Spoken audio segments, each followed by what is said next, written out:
Keresahan, masalah yang ada di Jakarta disuarakan lewat lagu tadi. Kalau ngomongin soal banjir, langganan ya saya lihat di Jakarta. Bukan hanya banjir, macet juga. Selalu kita temui di pagi hari. Ini ada koalisi pejalan kaki, ada koalisi lainnya yang ikut bersuara. Jakarta kata mereka, Sel. Silakan Sel, dimainkan Sel. Langsung saja kita tanya bagaimana kemudian Jakarta kata komunitas. Saya akan mulai dari komunitas Jackmania dulu. Boleh berdiri, Mas? Oke, dengan Mas siapa? Mas Adit. Oke, Mas Adit. Kalau dilihat Jackmania nih kira-kira permasalahan Jakarta tuh apa saja sih? Oke, pertama-tama terima kasih telah diundang ke dalam acara ini. Salah satu kebanggaan. Dan juga yang ingin disampaikan adalah kita tahu Persija pernah ada dalam sebuah fase di mana tidak punya rumah sebenarnya. Persija ketika bermain di Liga menjadi tim yang musafir, bermain di luar Jakarta sangat sulit lah. Ada satu masa bermain di Jakarta, tapi alhamdulillah saat ini sudah hadir yang bernama Jakarta International Stadium. Hari ini percakapan dan diskusi kita hari ini memang bukan soal infrastruktur atau bangunan, tetapi soal bagaimana caranya kita membangun sebuah budaya. Dan semoga dengan adanya Jakarta International Stadium bisa menjadi sebuah pemantik, menjadi sebuah mimpi bagi anak-anak kecil untuk bisa bermimpi membela Persija, membawa nama baik Jakarta, dan mungkin bisa bermain di timnas Indonesia. Dan selanjutnya ketika anak-anak kecil itu bermimpi bisa bermain untuk Jakarta, mereka bisa bermain untuk Persija dan Persijanya bisa menjadi lebih baik, menjadi tim yang berprestasi gak cuma di Indonesia, tapi di Asia dan dunia. Karena salah satu indikator bagaimana sebuah kota menjadi kota global adalah bagaimana sebuah identitas itu terbentuk. Dan kita harus bangga dengan yang namanya Jakarta melalui Persija. Dan semoga dengan berprestasinya Persija, semua warga Jakarta nggak cuma kami saja sebagai Jackmania, tapi semua yang ada di sini menjadi bangga dengan yang namanya Persija. Dan Persija bisa menjadi pemantik untuk Jakarta menjadi kota global. Karena Jakarta nggak cuma punya Jackmania tapi punya kita semua, dan semoga dengan adanya budaya-budaya Betawi dengan Persija itu Jakarta bisa menjadi ya kota global dan mimpi kita ke depannya begitu. Dan juga tadi mengutip kata-kata Bang JJ Rizal, mungkin dua mantan gubernur di depan itu adalah menjadi gubernur yang paling membuka demokratisasi ruang. Tapi kalau bagi kami dua gubernur yang di depan adalah di mana Persija menjadi juara ketika di era Liga Indonesia. Itu di Bang Yos dan Pak Anies. Kami berdoa sekali lagi dan kami mohon doa untuk yang di sini semua. Semoga Persija menjadi juara lagi. Amin. Terima kasih. Assalamualaikum warahmatullahi wabarakatuh. Oke. The Jack. Bang Yos, The Jack, Bang Yos. Di zaman apa? Saya sangat terkesan ya karena waktu itu saya sadar. Jadi dengan kemajemukan tadi yang saya ceritakan ya, banyak suku yang kadang-kadang jadi masalah konflik gitu kan ya. Nah, kalau pemuda-pemudanya ini bisa saya satukan, itu pasti akan mempengaruhi juga keluarganya. Gitu. Lewat mana? Lewat sepak bola gitu kan. Jujur saja sebelumnya ya, Persija itu kesebelasan di pinggir kali. Sebelum aku jadi gubernur ya. Ya karena memang saya pencinta sepak bola, jadi saya bangun, saya cari pelatih dari Argentina, pemain-pemain juga, pemain-pemain mahal yang saya datangkan ya. Saya suruh nangani pengurus secara betul-betul dan saya melahirkan supporter namanya Jackmania gitu. Jadi waktu tahun 2001 ada final ya antara Persija dengan PSM apa lupa aku Makassar gitulah. Presidennya Megawati juga didampingi Pak Taufik gitu. Dan bagaimana yel-yelnya Jackmania seluruh stadion itu ya udah tertib keren gitu kan. Pak Taufik almarhum itu ngomong begini, "Bang, saya seumur hidup belum pernah lihat apa namanya supporter fanatik itu Jackmania gitu. Hebat sekali dia kan gitu kan." Dan alhamdulillah hari itu juara Persija ya. Nah melambung setelah itu dia di papan atas terus gitu kan. Nah setelah itu nggak tahu ya, terus saya memang prihatin nggak punya basic di mana gitu. Waktu itu di Lebak Bulus satu-satunya stadion yang baik di Lebak Bulus karena yang ada di Menteng ini sudah nggak memadai. Kalau ada pertandingan di situ sangat bahaya, bisa rusak sininya. Makanya saya taruh di sana. Tahu-tahu satu saat digusur untuk deponya MRT gitu. Nah oleh karena itu saya mencoba mencari tanah lewat kompensasi ya. Para pengusaha itu yang sudah dapetin, saya coba ngumpul-ngumpul di satu tempat. Namanya Medan tuh BMB ya, yang di depan Ancol. Dan nggak pernah ngimpi aku ya, itu yang namanya BMB itu dari stadion termegah yang namanya Jakarta International Stadium di tangannya Anies Baswedan. Jadi yang terakhir saya dengar bahwa gubernur juga sudah setuju basicnya Persija itu di JIS. Benar tidak ini? Ya, kalau belum benar perjuangkan terus karena cita-citanya Sutioso sama si Baswedan ini juga sama gitu, supaya kebanggaan ini ibu kota negara kalau bertanding itu di JIS kan keren banget. Bukan pinjam di Tangerang, pinjam di Bogor, sedih sekali aku selama ini kan gitu. Ya memang kalau supporter-supporter Sumur Dia memang mungkin belum begitu kenal saya ya, karena saya sudah meninggalkan Balai Kota aja sudah 17 tahun. 17 tahun lalu mereka masih umur berapa gitu. Tapi yang senior-senior pasti ingat sejarah ini kan. Tak berikan juga kantor dulu di sana. Jadi saya berharap kantor Jackmania juga ada di sana gitu kan. Salah satu ruangan lah kasihkan gitu. Sehingga menjadi kebanggaan betul kesebelasan ibu kota itu memang harus lihatlah Barcelona, lihatlah kota-kota besar mana. Jangan Persija kalahan melulu, aku sedih nonton juga males jadinya aku. Gitu ya. Jadi Jackmania harus berjuang gitu. Cari pemain yang handal. Kalau pemain murahan pengen menang ya nggak ada kamusnya. Gitu kan. Legacy JIS, Pak Anies. Sehingga sesuai itu maksud saya ya, dengan basic yang kayak gitu. Dan jangan lupa Jackmania, terima kasih sama Bang Anies. Pak Anies. Terima kasih Bang Yos yang sudah memulai dan beliau ini mencintai Persija dalam arti yang sesungguhnya. Dan itu kemudian menjadi rujukan bagi semuanya. Saya ingin menyapa dulu teman-teman The Jack. The Jack. Jadi kami sepakat yang disampaikan tadi Bang Yos juga, bahwa sepak bola salah satu alat yang mempersatukan. Begitu saya ingat ketika Persija menang waktu itu ya. Ketika Persija juara 2018. Pada waktu itu Jakarta, Jalan Sudirman, Tamrin, Merdeka Selatan, itu lautan manusia.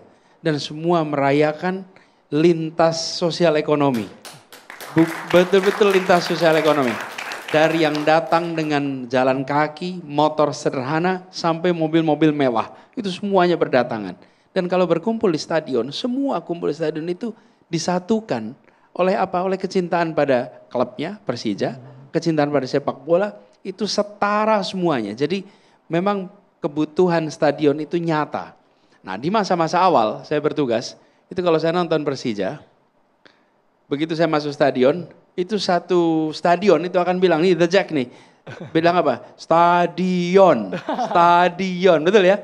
Itu semuanya stadion. Dan saya bilang bismillah, mudah-mudahan tuntas sebelumnya. Sebelum saya selesai. Dan alhamdulillah akhirnya stadion yang megah itu selesai di tahun 2022. Nah, saya cerita sedikit tentang stadion ini. Stadion Persija ini selain kapasitasnya, tapi juga yang paling penting dalam konteks ini dibangun oleh anak bangsa. 100% anak-anak didikan Indonesia. Lahir dari rahim ibu Indonesia, didik 100% dari Indonesia.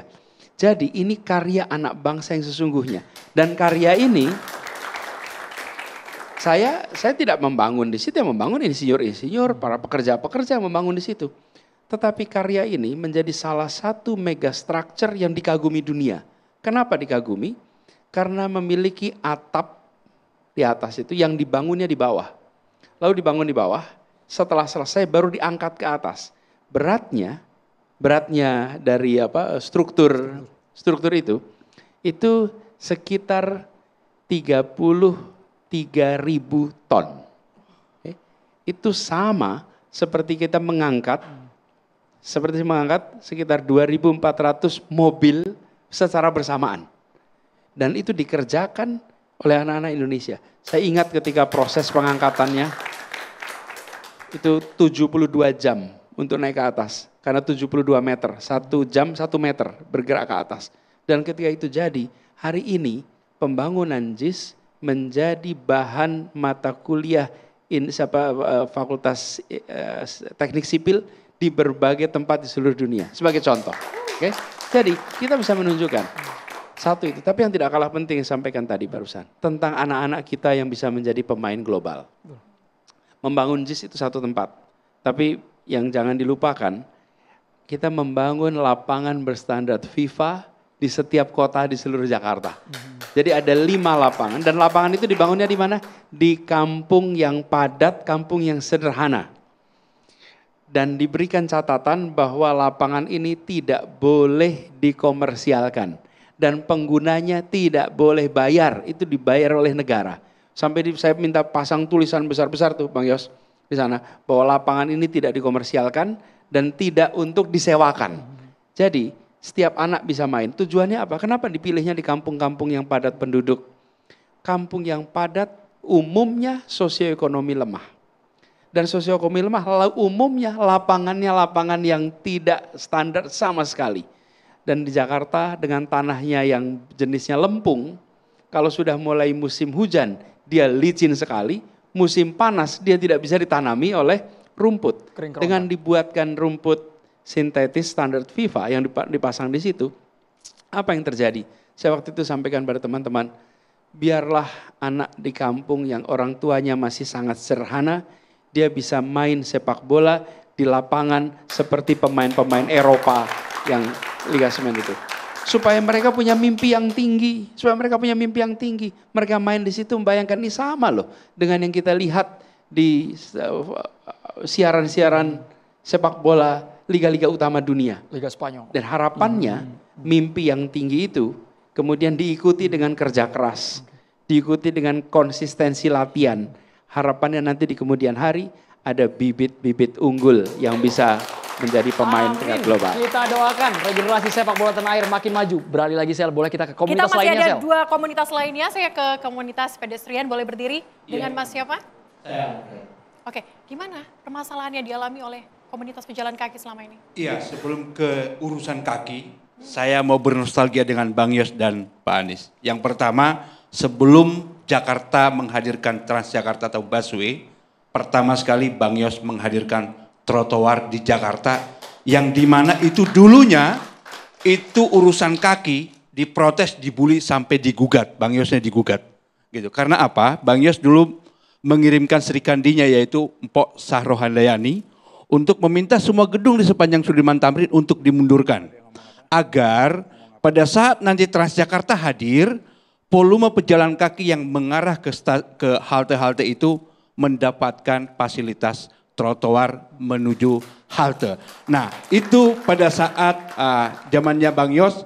Dan yang kedua adalah pada saat zamannya Bang Yos, saya akan bernostalgia kembali Bang Yos, bahwa Bang Yos pertama sekali ketika dunia memvonis Jakarta sebagai kota nomor 3 terpolusi di dunia, dan Bang Yos berani mengambil arus, melawan arus untuk membuat yang namanya Car Free Day pertama sekali di Indonesia. Dan itu tahun 2002 dan disempurnakan oleh Pak Anies di berikutnya. Dan dua gubernur ini sebenarnya 2 gubernur yang urusan kaki itu diprotes dan juga digugat. Gitu ya. Karena benar Andrew, pada saat urusan Kemang, mungkin Pak Anies mengetahui bahwa sangat kencang sekali penolakan bahwa di Kemang itu tidak boleh mereka dimundurkan pagarnya karena itu wilayah privasinya mereka. Namun ketika Jakarta berdiskusi, meminta diskusi, dan yang saya ingat dari Pak Anies adalah saya meminjam ide Anda, konsep Anda, dan Jakarta mengeksekusi, dan Jakarta tidak pernah mengklaim itu adalah legasinya Jakarta. Tapi itu adalah legasinya setiap warga yang memberikan ide kepada Jakarta.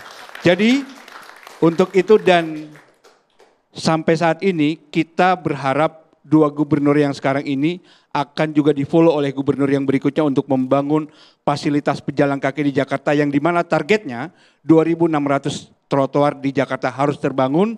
Dan pada saat ini kita Jakarta pada saat itu mendapat Sustainable Transport Award karena apa? Jakarta memandang trotoar sebagai identitas peradaban kota. Karena apa? Trotoar itu sekarang sudah menjadi tempat wisata yang tadinya lebarnya 0,5 meter dan sekarang lebarnya 8 meter. Dan itu dijadikan oleh warga Jakarta sebagai tempat wisata yang paling low cost gitu ya. Yang tidak berbayar dan warga Jakarta dan warga Bodetabek bahagia datang. Dan sampai saat ini mungkin Bapak Ibu tahu ada Citayam Fashion Week gitu ya di kawasan Kendal sana. Itu dibangun untuk ruang publik yang memang bisa diakses oleh semua. Dan terakhir Pak Anies berani melawan arus membongkar yang namanya JPO, jembatan penyeberangan, dan yang namanya Pelikan Crossing. Itu apa tandanya? Agar semua manusia bisa mengakses penyeberangan baik yang tunanetra, pengguna kursi roda, lansia, dan juga ibu-ibu hamil untuk bisa menggunakan satu penyeberangan yang sangat demokratis, yaitu zebra cross dengan Pelikan Crossingnya. Jadi kami dari Koalisi Pejalan Kaki tetap menagih Jakarta untuk targetnya tadi 2.600 km membangun trotoar karena itu adalah wujud Jakarta sebagai kota global yang merupakan bagian dari walkable city yang menjadi targetnya Jakarta. Terima kasih. Terima kasih Bang Yos, terima kasih Mas Anies, terima kasih komunitas lainnya, komunitas pelindung hewan, boleh Mas Adi berdiri. Iya. Oke, Mas Adi, apa kemudian permasalahan dari komunitas Anda?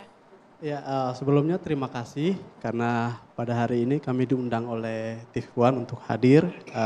Yang jelas kami adalah dari komunitas pelindungan hewan. Saya sendiri mewakili Jaan Domestik, yayasan yang selama ini bergerak di isu pelindungan hewan di Jakarta. Kami Yayasan Jaan Domestik sudah didirikan sejak tahun 2008 di Jakarta gitu. Dan sampai saat ini kami sudah bekerja sama dengan hampir seluruh gubernur di Jakarta, mulai dari isu konservasi salah satu maskot Jakarta yaitu elang bondol, kemudian pelarangan topeng monyet, kemudian yang berikutnya di zamannya Pak Anies kami bekerja sama di Peduli Kuda Pekerja Pak. Kalau ingat di akhir tahun 2022 kami satu-satunya NGO kesejahteraan hewan yang diberikan penghargaan kolaborator pada waktu itu.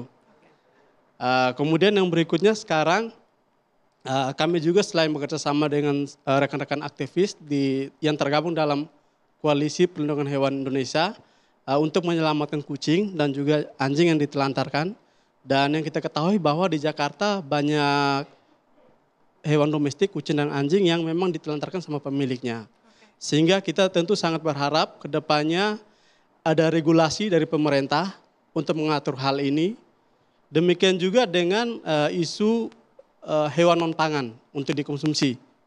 Contoh kalau ada beberapa tempat yang daging anjing masih dikonsumsi, yang mana menurut kami itu melanggar aturan, apalagi kita tahu bahwa Jakarta adalah kota global dan kota beradab.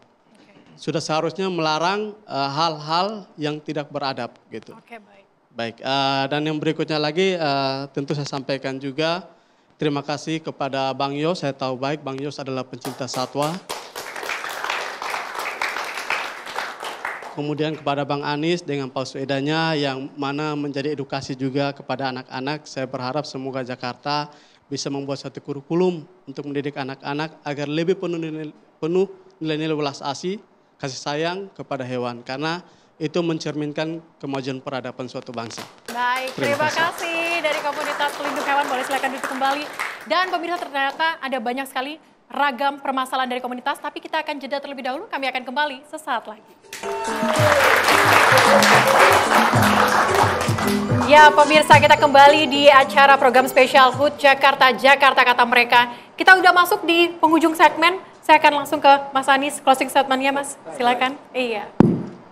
Jakarta kota untuk semua, dan kota semua itu artinya siapa? Untuk warganya dan makhluk-makhluk hidup yang ada di dalamnya. Semua harus merasakan kesempatan yang sama untuk mendapatkan kehidupan yang lebih baik. Dan mudah-mudahan itu harapan ke depan. Bang Yos. Jakarta tempat bersatunya keragaman kita. Ya, kita bangga dengan Jakarta. Kok Linda, silakan kok. Saya mau mantun aja dah. Silakan. Silakan. Mantun yang paling enak ya. Mau sambil berdiri duduk? Hah? Duduk aja cukup. Jangan lupa makan bihun. Cakep. Jangan lupa makan bihun. Cakep. Dari mana bihunnya ya? Jangan lupa makan bihun. Enak. Paling enak dicampur lalapan. Cakep. Apa ya jadi gemeteran? Masya Allah, saya sebagai orang Betawi bangga berada di kota Jakarta. Semoga Betawi tambah sukses. Jos. Terima kasih. Mantap. Kok Linda ngirim. Bang JJ Rizal. Ya, Jakarta sudah punya umur yang cukup tua, pengalaman yang panjang, punya sejarah yang berlapis-lapis. Semoga bisa belajar dari masa lalunya untuk ke masa depan. Hidup kan emang dijalani ke depan, tapi dipahami ke belakang. Dalam banget. Yang namanya waktu, durasi jelas tidak terasa. Sama seperti halnya usia, Jakarta sudah 498, tapi harapannya narasi yang keluar malam hari ini sebagai aksi nyata yang betul-betul kita rindukan. Banyak prestasi yang muncul dari Jakarta. Saya Andromeda Mercury. Dan saya Sally Alexandra, pamit undur diri. Terima kasih. Sampai jumpa.